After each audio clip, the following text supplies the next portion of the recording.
रंग लाई सांसद अनुराग शर्मा की पहल, मेडिकल कॉलेज में बनेगा 200 बेड का रैन बसेरा।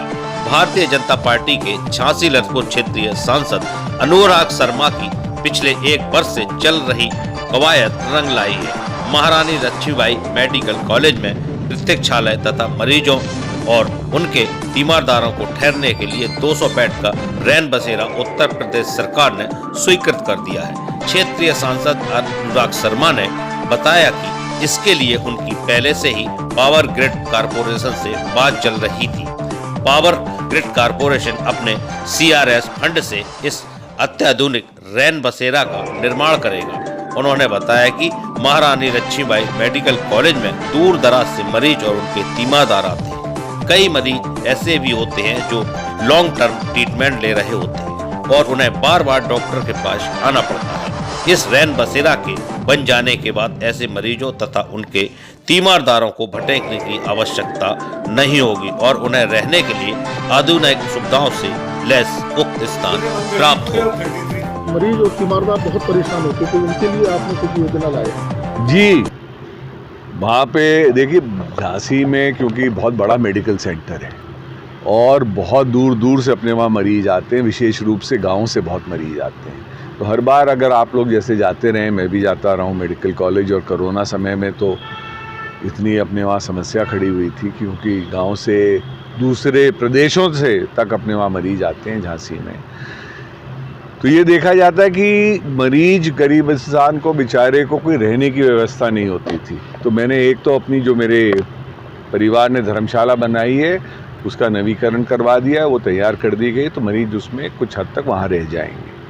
पर एक और बहुत खुशखबरी की बात यह है कि हमने प्रदेश सरकार को, मैं पिछले 1 साल से चिट्ठियाँ लिख रहा था, तो आज हमारे पास वही इस चिट्ठी का जवाब भी आ गया है।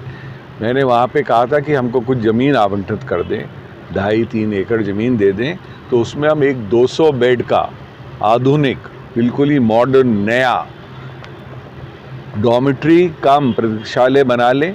उसमें ना ही जो बेचारे गरीबों के साथ उसके मददगार आते हैं, जो पेशेंट के अटेंडेंट्स रहते हैं, उन्हीं के लिए भी नहीं, पर पेशेंट्स खुद भी जो लॉन्ग टर्म ट्रीटमेंट के लिए आते हैं, जिनको कुछ कुछ दिन रहना पड़ता है, फिर डॉक्टर से जांच करानी पड़ती है, तो उनको रहने की वहाँ पे व्यवस्था हो जाए और अच्छे स्वच्छ भोजन की भी व्यवस्था हो जाए। तो उसके दोनों आग्रह हमारे लिए यहाँ से मान लिए गए हैं और आज चिट्ठी आ गई कि सरकार दे देगी। अब मैंने पावर ग्रिड कॉरपोरेशन से पहले आग्रह किया था, उन्होंने अपने CSR फंड से इस बिल्डिंग को बनाने के लिए हमको कहा है कि वो उस बिल्डिंग को बनाएंगे। और उसके बाद बहुत पुराना एक हिंदुस्तान में ट्रस्ट है, बाबा देवरस ट्रस्ट, तो वो लोग बहुत अच्छा कार्य करते हैं। मेरी उनसे बातचीत चल रही है, तकरीबन उन्होंने भी मान लिया है कि जो इसके अंदर की सुविधाएं होंगी, खाने की, रहने की, साफ़ सफाई की, मरीजों को देखभाल की, कोई इमरजेंसी पड़ जाए उनके घर वालों को बताने के लिए, वो सारी सुविधाएं बाबा देवरस ट्रस्ट जो एम्स को आज ये सुविधाएं देता है, पूरे हिंदुस्तान में 4 जगह कर रहा है, वो लोग भी झांसी आने को तैयार हैं। क्या लग रहा कब तक आकार ले लेगी ये योजना? जी, आज ही चिट्ठी आई है, कुछ समय दे दीजिए। बिल्डिंग बनने में समय लगता है। मेडिकल कॉलेज के अंदर, कैंपस के अंदर ही होना चाहिए। कैंपस के बाहर तो फिर आपको पता ही है कि दूसरे लोग पकड़ ले जाते हैं, कुछ हो जाता है।